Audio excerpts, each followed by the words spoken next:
Selamat datang teman-teman di kelas artikel.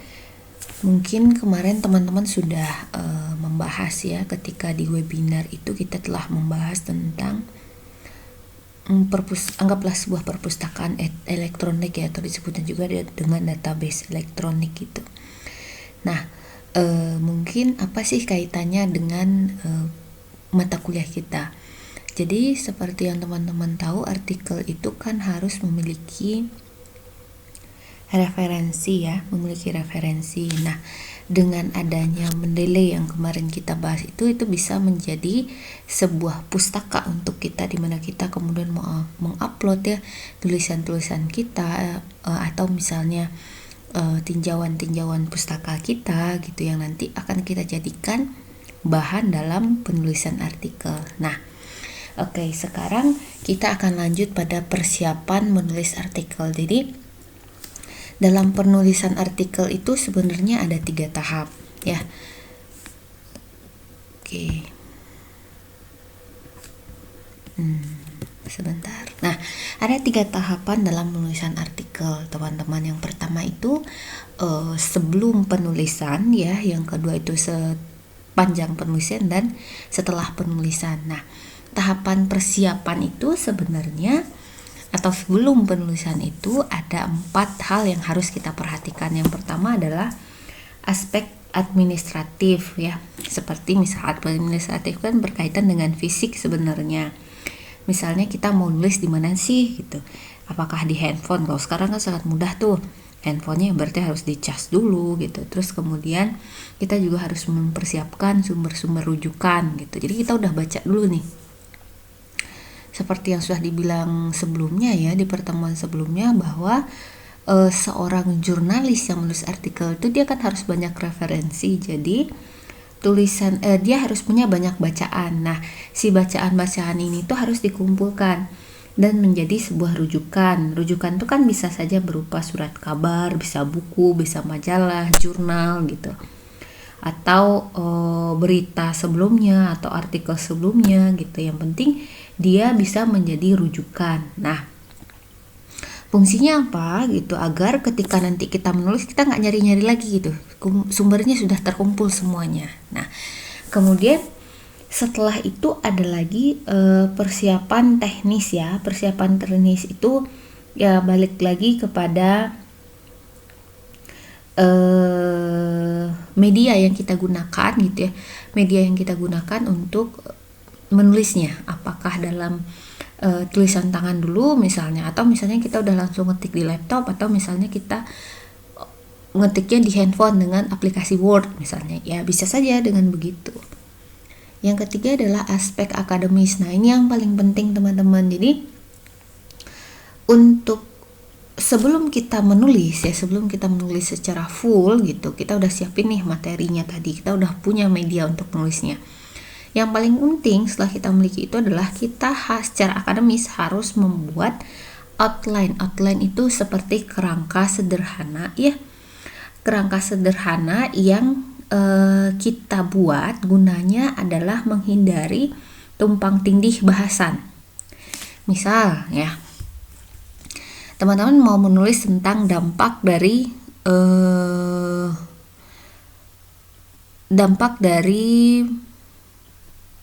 liburan misalnya terhadap COVID misalnya ya, peningkatan COVID. Nah, itu kan kita harus bercerita dulu nih, apa sih dampaknya.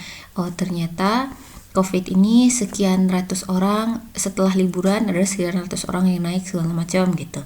Nah, setelah kita melihat dari sana, maka turunannya apa tanggapan dari pemerintah. Nah, setelah itu nanti turun lagi solusinya bagaimana seharusnya. Nah, itu adalah tahapan-tahapan dalam penulisan outline. Jadi ada masalahnya, kemudian masalah ini kita carikan teorinya, secara teori bagaimana sih gitu, dan kemudian setelah teori itu kita berikan sebuah kesimpulan apa yang seharusnya dilakukan. Nah, seperti itu outline seharusnya.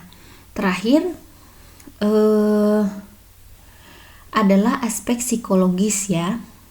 Jadi gini, terkadang bukan terkadang, seringnya gitu, ketika kita menulis artikel ini kan sebuah tulisan yang ilmiah ya, anggaplah seperti itu, atau tulisan yang penuh referensi gitu. Nah, ketika teman-teman menulis akan ada menimbulkan rasa bosan atau misalnya rasa malas ya. Nah, itu harus dicegah. Artinya dicegah itu bisa jadi gini, apa sih penyebabnya? Bisa jadi karena kita kenapa jadi malas, kan nggak nemu ide, atau misalnya kita jadi nggak suka gitu. Nah, jadi kita pertama itu harus menyukai dulu nih. Oh, saya suka deh dengan tulisan ini gitu. Nah, terus kemudian buatlah suasana yang asik untuk menulis itu. Misalnya beberapa orang kan suka nulis itu sambil ditemenin cemilan atau apa gitu. Nah, atau misalnya ada orang yang hobinya ketika menulis itu harus perpustakaan, ada lagi yang di kafe ya. Iya, tujuannya adalah untuk menjaga mood kita dalam menulis ya. Jadi itu harus dijaga terlebih dahulu. Karena kebayang ya, menulis artikel itu bisa, kalau misalnya kita masih pemula mungkin bisa habis berjam-jam gitu. Kecuali kalau udah expert mungkin dalam 1 jam beres. Nah, gitu. Terus setelah tahap persiapan gitu ya, kita berlanjut kepada tahapan pelaksanaan penulisan. Nah, tahapan pelaksanaan penulisan ini, nah ini yang paling menjadi tantangan. Biasanya ketika kita nulis terus tiba-tiba kehilangan ide. Atau misalnya ketika kita menulis ada distraksi. Jadi aja lupa dengan tulisannya gitu. Nah, oleh karena itu ya, atau misalnya ada bahasan lain yang lebih menarik. Nah, makanya di sini penting adanya outline. Outline itulah yang membantu kita dalam penulisan. Nah, di outline juga kita tuh seharusnya sudah mempersiapkan ketika dibahas ini, maka referensinya yang mana. Misalnya tadi ketika dibahas tentang tanggapan dari pemerintah, kita sumbernya dari mana? Misalnya sumbernya dari berita sebelumnya gitu. Jadi kita tidak kita ketika menulis itu sudah siap, artinya amunisi secara referensi kita sudah siap, kita sudah punya outline-nya, kita hanya tinggal menuliskan saja, begitu ya.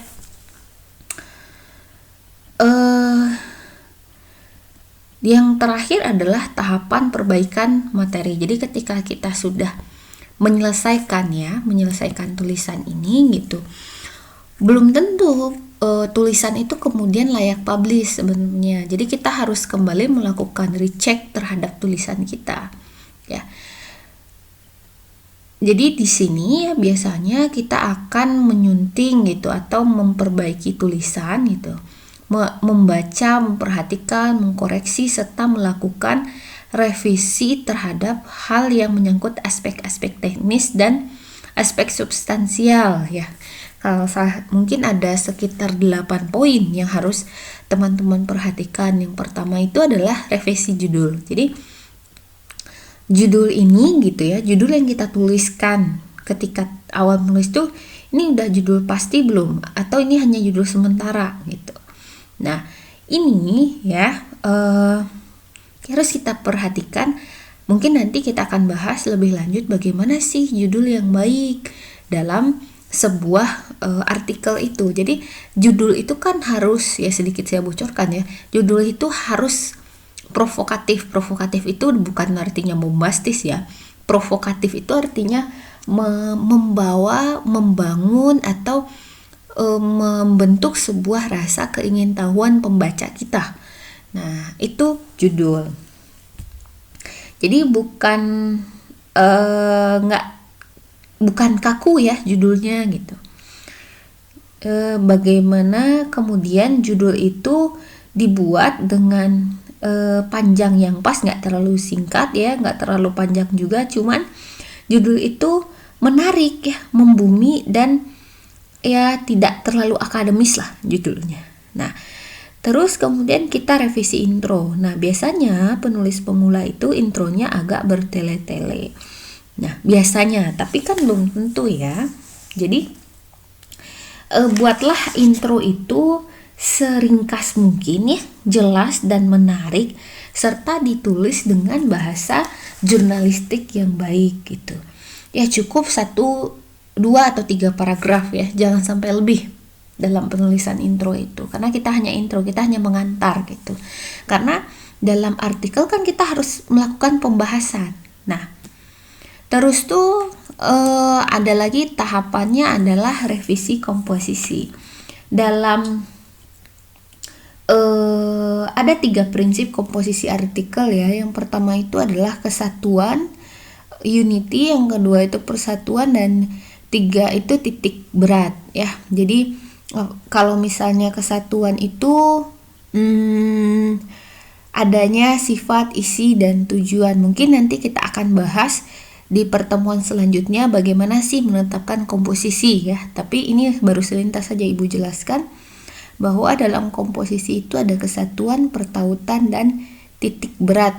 Ada unity, koheren, dan emphasis.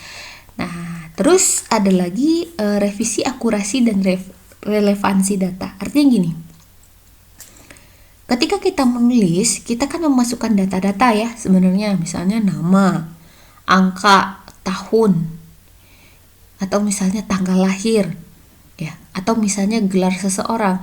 Nah, ini tuh harus kita cek kembali gitu. Karena kesalahan itu fatal. Maksudnya gini, kita kan punya media.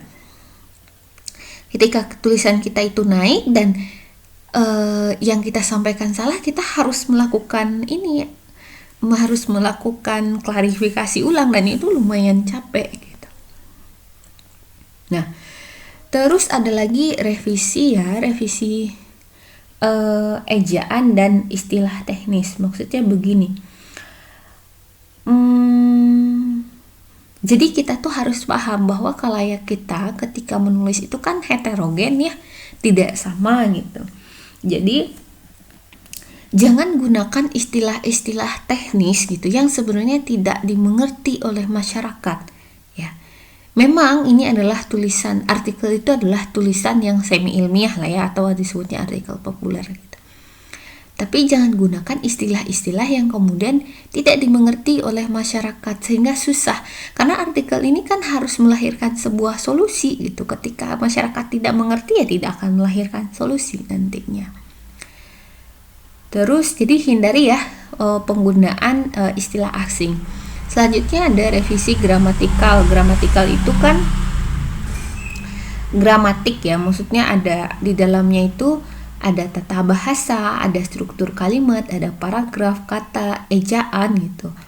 Nah, ketika kita menyepelekan ini menjadi masalah besar. Kalau kata orang tuh sebenarnya ini adalah dosa dalam dunia jurnalistik ya. Bahwa ketika kita menulis itu gitu, paragraf-paragraf itu tidak boleh terlalu panjang. Gunakan kalimat pendek, tegas, jelas, sederhana, dan mudah dimengerti gitu. Kan ada yang menulis itu bertele-tele ya, hindarilah, kalau katanya hindarilah penggunaan kalimat yang beranak gitu, agar mudah dipahami. Nah, terus apalagi sih yang harus kita perhatikan dalam revisi ini, yaitu revisi bobot dan substansi materi tulisan. Jadi kita tahu nih bobot, karena gini, artikel itu kan memperlihatkan kredibilitas kita sebagai seorang apa sih gitu. Nah, saya itu sebagai seorang apa? Nah, ini harus dipastikan gitu. Kita ketika menulis ya ada keilmuan yang kita sampaikan itu nggak hanya sekedar nggak hanya sekedar opini saja gitu. Nah, itulah bobotnya, dan tetap kembali pada karakteristik media massa yang akan kita kirimkan si artikel ini, karena setiap media massa tuh beda ya. Kalau misalnya teman-teman kemarin melihat JPNN dalam penulisan feature dan Jawa Post dalam penulisan feature, beda ya. Nah, artikel mereka juga sama, berbeda ya. Terus ada lagi asumsi dampak yang diharapkan. Jadi ketika kita menulis ya, kita kan menghayal bagaimana khalayak, bagaimana masyarakat menerima tulisan kita ini gitu. Dan bagaimana masyarakat kemudian memberikan feedback terhadap tulisan kita. Jadi komunikasi yang kita bangun gitu seharusnya adalah komunikasi yang efektif gitu, agar bisa hasilnya itu nanti seperti yang kita harapkan. Nah, ketika kita mensimulasikan dampak ini ya, maka minimalisirlah tulisan-tulisan yang berkemungkinan kita akan dipermasalahkan gitu. Kan ada ya orang yang ketika membuat tulisan apa kemudian pada akhirnya malahan dipanggil oleh kepolisian misal, atau misalnya malahan menjadi dibully oleh masyarakat misalnya. Nah, itu yang harus kita perhatikan. Jadi harus bijak dalam menulis ya. Nah, mungkin untuk pertemuan kali ini segitu saja. Saya harap teman-teman bisa memahami materi kali ini. Selamat mempelajari ya teman-teman, karena mungkin step selanjutnya teman-teman akan membahas tentang bagaimana sih mencari ide yang menarik dalam sebuah tulisan. Kalau tidak ada lagi, kita tutup. Assalamualaikum teman-teman.